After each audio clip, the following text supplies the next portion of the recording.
नमस्कार। आज की इस वीडियो में हम चर्चा कर रहे हैं राजस्थान माध्यमिक शिक्षा बोर्ड का कक्षा 10 का सामाजिक विज्ञान का जो नया पाठ्यक्रम सरकार ने रिलीज़ किया है। कोरोना लॉकडाउन में विद्यालय नहीं लग पाए, अब विद्यालय जब लगेंगे यानी संभावना है नवंबर में लग जाए। जब लगेंगे तो पाठ्यक्रम को छोटा किया गया है। उस समराइज पाठ्यक्रम के अंदर कौन कौन से टॉपिक रखे गए हैं, कौन से हटाए हैं, तो हम चर्चा कर लेते हैं। कक्षा 10 के सामाजिक विज्ञान की हम बात कर रहे हैं, तो चलिए हम बात कर लेते हैं कौन कौन सी चीज़ें कम ज़्यादा की गई हैं। एक तो आप ध्यान में रखें, ये जो पेपर है वो यथावत पहले की तरह 80 मार्क्स का और 3.25 घंटे का, इसमें कोई चेंजिंग नहीं है। बहुत सी तरह की बातें आ रही हैं कि इस बार ऑब्जेक्टिव पेपर हो जाएगा, ऐसा कुछ नहीं है। यथावत रहेगा पहले की तरह, बहुत ही आसान हो जाएगा आपका 10वीं पास करना इस बार। एवरेज स्टूडेंट हैं वो अच्छा स्कोर कर जाएंगे इस पाठ्यक्रम के अंदर, क्योंकि बहुत ही इजी चीज़ें रखी गई हैं। थोड़ी सी जटिल लगती थी आपको याद करने में, वो हटा दी गई है। तो इसके अंदर यथावत रखे गए हैं आपके इतिहास, नागरिक शास्त्र, भूगोल, अर्थशास्त्र, सड़क सुरक्षा के ये जो मार्क्स हैं वो यूं के यूं हैं, इनके अंदर कोई चेंजिंग नहीं है। अब अगर हम एक एक यूनिट की बात करें तो सबसे पहली जो यूनिट है ये है आपके स्वर्णिम भारत प्रारंभ से 1206 तक। ये आपके 5 नंबर की पहले थी, अभी 5 ही नंबर की है। इसके अंदर जो चीज़ें बदली हैं, एक तो जो इसका पहला पॉइंट है महाजनपद काल, ये हटा दिया। तो मैं इसके ऊपर लाइन ही फेर रहा हूँ, ये हटा दिया है, ये नहीं पढ़ना है अब आपको। इसके बाद में राजस्थान के मुख्य जो जनपद थे ये भी आपको नहीं पढ़ने हैं। इसके अंदर सारे हैं, मरु है, जांगल है, मत्स्य, सूरसेन, सीवी, ये याद भी नहीं होते थे। एवरेज स्टूडेंट को याद करने में दिक्कत होती थी। इसमें जो शब्द हैं बड़े जटिल से थे, तो ये हटा दिए हैं। इसके बाद में जो राजवंश आप पढ़ेंगे तो राजवंशों में देखो, एक तो रखा है मौर्य, ये रहेगा, ध्यान रखना मौर्य आप पढ़ेंगे। बाकी सुंग को हटा दिया है। उसके बाद में सातवाहन है, ये भी नहीं रहेगा। इसके बाद में गुप्त है, ये रहेगा, गुप्त राजवंश है, ये आपको पढ़ना है। इसके बाद में वर्धन है। अब वर्धन वंश में क्या है, हर्षवर्धन, एक ही तो राजा पढ़ना होता है। इसके बाद में आपके चोल है, चालुक्य है, पल्लव है, पाल है, प्रतिहार, राष्ट्रकूट, ये सब हटा दिए हैं। सिर्फ आपको 3 राजवंश पढ़ने हैं, मौर्य, गुप्त और आपको वर्धन। इसके बाद में जो इसका अगला भाग था बाह्य आक्रमण और आत्मीसीकरण में, आपके हुण, शक और कुषाण, ये पूरा ही हटा दिया है। अब आपको देख लो 5 मार्क्स में मौर्य, गुप्त और वर्धन, 3 ही चीज़ आपको पढ़नी है, बड़ा आसान है। इसके बाद में जो अगली यूनिट रहेगी संघर्षकालीन भारत 1206 से 1757 तक। इस यूनिट का पहले मार्क्स था 5, अब इसका रह जाएगा मार्क्स 6, ये आप चेंज कर लेना अपनी बुक में भी। इसके बाद में ये यथावत है, आपके दिल्ली सल्तनत है, इसमें कोई चेंजिंग नहीं है। मुगल काल यथावत है, कोई चेंजिंग नहीं है। इसके बाद में ये जो सत्ता के साथ प्रतिरोध और सहयोग राजस्थान के संदर्भ में, ये सभी रखे गए हैं। राव शेखा वगैरह जो भी नाम दे रखे हैं आपके, महाराणा प्रताप, सवाई जय सिंह, राय सिंह, सभी रखे गए, कोई हटाया नहीं है इसमें। मराठों का इतिहास है, ये भी यथावत है, मराठों के इतिहास में कोई चेंजिंग नहीं है। शिवाजी और आपके तानाजी 2 हैं, ये यथावत हैं। इसके बाद में यहाँ पर चेंजिंग किया गया है, विजयनगर और बहमनी साम्राज्य, में लाइन खींच रहा हूँ, ये हटा दिया है, ठीक है ना, ये हटा दिया है। विजयनगर और बहमनी ये जटिल था, याद भी नहीं होते थे। साउथ के ये राजवंश थे, ये याद करने में बड़ी समस्या रहती थी। इसके बाद में ये सिख धर्म का प्रादुर्भाव और विकास, इसमें जो सारे पॉइंट हैं वो हटा दिए हैं, यानी ये 2 जो पॉइंट हैं ये हटा दिए हैं। अब बचा हुआ जो पोर्शन है देखो, दिल्ली सल्तनत है, मुगल काल है और राजस्थान के ये मुख्य मुख्य राजा है, यही आपको पढ़ना है। इसके मार्क्स भी 5 से बढ़ा के 6 कर दिए हैं, बड़ा आसान हो गया आपके लिए। इसके बाद में तीसरी जो यूनिट है अंग्रेजी साम्राज्य का प्रतिकार और संघर्ष। इसमें आपके पहला जो पॉइंट है 1757 से 1857 तक स्वतंत्रता की चेतना, ये है। इसके बाद में जनजातीय आंदोलन भी यथावत है, इसको नहीं हटाया गया है। क्रांतिकारी संगठनों का योगदान ये हटा दिया है। इसमें किसान आंदोलनों को भी हटा दिया है, ये दोनों हटा दिए हैं, ठीक है ना। मैं इसके ऊपर लाइन खींच रहा हूँ, आप किताब के अंदर चाहो तो पेंसिल से इसको आप लाइन खींच लें। इसके बाद में जो अगला इसी यूनिट का भाग है, इसके अंदर आपके ये यथावत है। राजनीतिक आंदोलन आपके 1857 से लेके 1947 तक पूरा यथावत है, इसके अंदर कोई चेंजिंग नहीं है। और आपके जनजाति किसान और प्रजामंडल आंदोलन ये भी यथावत है, इसके अंदर भी कोई चेंजिंग नहीं है। इसके अंदर आप एक तो ये देखना, जो हम पीछे देखते आ रहे थे उसके अंदर जो संघर्ष था, उस संघर्ष में एक तो आपके अंग्रेजों का मैसूर के साथ और मराठों के साथ जो संघर्ष था, ठीक है ना। एक तो मैसूर आपके और एक मराठे, ठीक है ना, ये हटा दिया है, ठीक है ना। इनके साथ जो कॉन्फ्लिक्ट था वो हटा दिया है। और एक पंजाब के साथ जो अंग्रेजों का स्ट्रगल था ना 1857 के जो स्ट्रगल में हम मैसूर, मराठा और पंजाब के साथ जो स्ट्रगल था वो भी हट चुके हैं, ठीक है ना। इसी में है ये क्लियर हो गया। इसके बाद में ये जो यूनिट थी इसके मार्क्स भी आप चेंज कर लेना। ये यूनिट जो है ये पहले 6 नंबर की थी और अब ये यूनिट कर दी है आपके 7 नंबर की, ये आप चेंज कर लेना, ठीक है। इसके बाद में जो यूनिट नंबर 4 है विश्व का इतिहास, ये बड़ी जटिल महसूस होती थी सभी को। इसके अंदर यूरोप में राष्ट्रवाद का उदय ये हटा दिया है।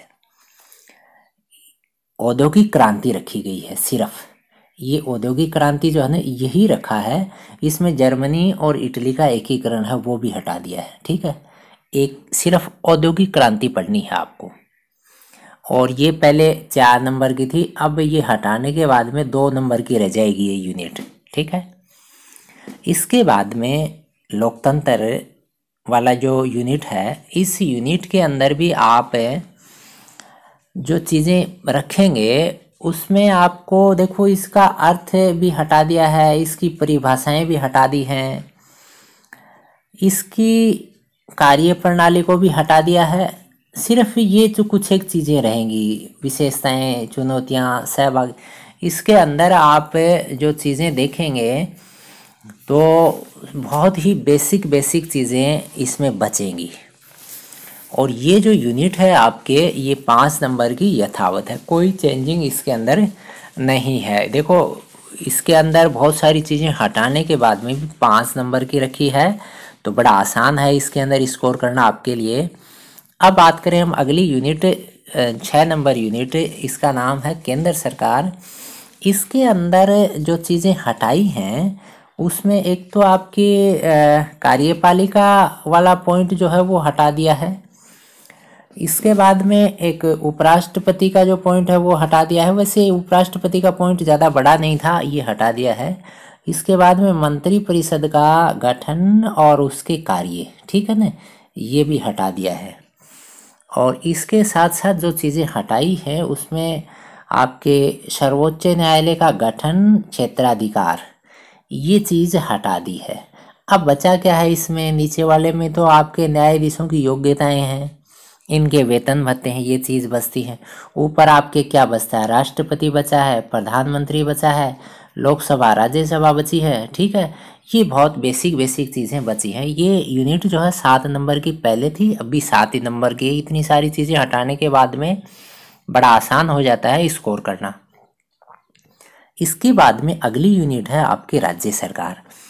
इस यूनिट के अंदर जो चेंज हुआ है उसमें एक जो खास बात है, छोटा सा पॉइंट ही चेंज किया गया है, क्योंकि ये स्टेट की गवर्नमेंट को समझने का प्रयास था, इसीलिए सरकार ने इसको ज़्यादा नहीं बदला है। इसमें सिर्फ एक ये है, राजस्थान विधान परिषद के गठन की प्रक्रिया और वर्तमान स्थिति, ये पॉइंट है इसमें हटाया है, बाकी यथावत है ये। और पहले 8 नंबर की थी, अब भी 8 ही नंबर की है। इसके बाद में जो अगली यूनिट है आपके जल संसाधन, ये ज्योग्राफी की यूनिटें हैं। इस यूनिट का स्कोर जो है 3 से कम करके 2 कर दिया है और इसके अंदर चीज़ें यथावत सी की रखी हैं, कोई ज़्यादा बदलाव नहीं किया गया है। और बात करें हम अगली यूनिट कृषि है, तो कृषि में आपके जो खाद्यान्न फसल हैं, आपके व्यापारिक हैं, ये चीज़ें तो हैं, लेकिन इसमें जो दलहन थी ना वो हटा दी हैं। ध्यान देना, दलहन फसलें जो थी वो हटा दी, यानी व्यापारिक के अंदर ये भाग है ये हटा दी हैं इसमें से, तो आसान हो जाएगा। सिर्फ अपने को ज़्यादातर जो चीज़ें हैं हमारे टच वाली हैं खाद्यान्न की है वो याद रखनी है। इसके बाद में जो अगली यूनिट है खनिज और ऊर्जा संसाधन, इसके अंदर जो चेंज है इसमें आपके ये लोहा है, लोहा इसका तांबा, अभ्रक, एल्यूमिनियम, सीसा जस्ता ये हटा दिया है, ठीक है। और इसके साथ साथ इसका स्कोर भी 3 से बढ़ा के 5 कर दिया है स्कोर, तो ये आसान हो जाएगा आपके लिए। तो ये यूनिट भी बहुत आसान हो जाएगी स्कोरिंग के लिए आपके। इसके बाद में जो अगली यूनिट है विनिर्माण उद्योग 11 नंबर यूनिट है। इसके अंदर आपके देखो ये इस्पात हटा दिया है, लौह इस्पात उद्योग जो थे ना ये हटा दिए हैं, सूती वस्त्र उद्योग भी हटा दिया, सीमेंट भी हटा दिया, कागज़, ये सारे जो इंडस्ट्री हैं ये हटा दी हैं और इससे बहुत ही आसान हो जाएगा ये पार्ट। और ये 3 नंबर की बजाय ये यूनिट हो गई अब आपके 4 नंबर की। मैंने आपको पहले कह दिया था कि आप अपने बुक की जो इंडेक्स है उसके अंदर इसको मेंशन कर लें, ठीक है। इसके बाद में जो आगे वाली यूनिट है, इस यूनिट के अंदर ये यथावत है, मानव संसाधन वाली यूनिट है, इसके अंदर कोई ज़्यादा चेंजिंग नहीं है और ये आपके यूनिट 3 से बढ़ा के 4 कर दी है, ठीक है। इसके अंदर कुछ एक छोटी छोटी चीज़ें थी वो हटाई हैं, बाकी मेनली चीज़ें यूँ की यूँ ही हैं। जनसंख्या नीति वगैरह ये हटा दी हैं, जनसंख्या समस्या ये चीज़ें हटाई हैं कुछ। इसके बाद में जो कंप्लीट यूनिट हटाई है आपके 13 नंबर की यूनिट, ये पूरी हटा दी है, ठीक है ना, ये यूनिट पूरी हटा दी है और इससे आसान हो जाएगा। वैसे ये यूनिट हार्ड नहीं थी, आसान थी आपके समझने के लिए। इसके बाद में यूनिट नंबर 14 आर्थिक अवधारणाएं और नियोजन है। इसके अंदर जो बदलाव हुआ है उसमें एक तो आपके जो आर्थिक विकास की जो टर्म थी वो हटा दी है, ठीक है। सॉरी, आर्थिक विकास यथावत है, आर्थिक विकास को नहीं हटाया, सिर्फ आर्थिक वृद्धि को हटाया है, ठीक है। आर्थिक वृद्धि हटाया है, आर्थिक विकास जो है यथावत है। और आपके नियोजन भी यथावत है। इसमें जो पहला वाला पॉइंट है अर्थव्यवस्था के क्षेत्र की, ये हटा दिया है, ठीक है, इस पे मैंने लाइन फेर दिया है। और इसके बाद में राष्ट्रीय आय का सामान्य परिचय ये भी हटा दिया है, ठीक है। तो इसका मतलब आपके बचा क्या है इस यूनिट में, आपको एक तो आर्थिक विकास, ये जो आर्थिक विकास है ये पढ़ना है आपको, और एक आपके भारत में आर्थिक नियोजन, ये 2 चीज़ें आपको इसके अंदर पढ़नी है। ये यूनिट 3 नंबर की थी पहले, अब भी 3 ही नंबर की है, कोई चेंजिंग नहीं है इसमें। इसके बाद में यूनिट नंबर 15 भारतीय अर्थव्यवस्था की विशेषताएं और नवीन प्रवृत्तियाँ। इसमें काफ़ी चीज़ें बदली हैं। इसमें एक तो अर्थव्यवस्था का अविकसित जो प्रारूप समझते थे वो हटा दिया है, और एक आपके विकासशील प्रारूप जो है वो हटा दिया है, ठीक है।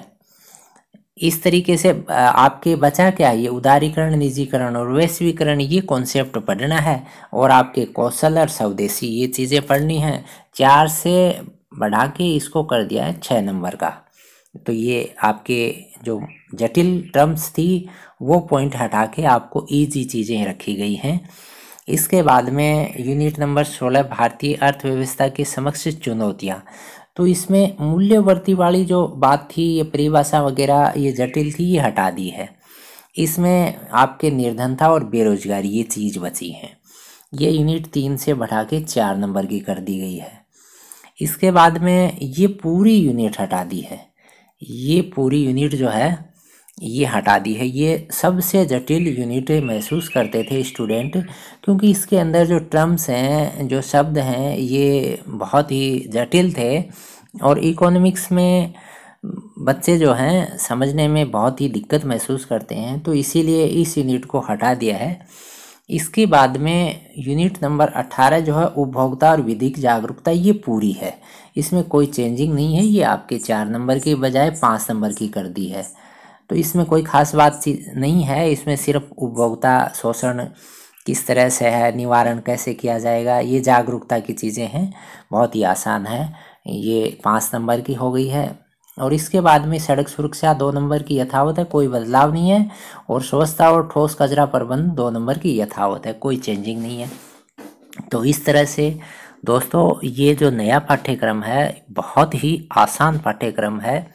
इस पाठ्यक्रम के साथ आप अभी से अपना पढ़ाई का जो है रूटीन जो है तैयार कर लें, मेरे साथ जुड़े रहें। मैं आपको समय समय पर इसके वीडियो है, इम्पोर्टेंट क्वेश्चन है, मॉडल क्वेश्चन है, ये देता रहूँगा। आप चैनल को सब्सक्राइब कर लें। मैं 1-2 वीडियो मैंने 10th के डाल भी रखे हैं, आप प्लेलिस्ट में देख लेना। आप चैनल को सब्सक्राइब कर लें, प्लेलिस्ट में डाल रखे हैं वो देखें। और इस वीडियो को सभी साथियों तक शेयर करें, लाइक करें।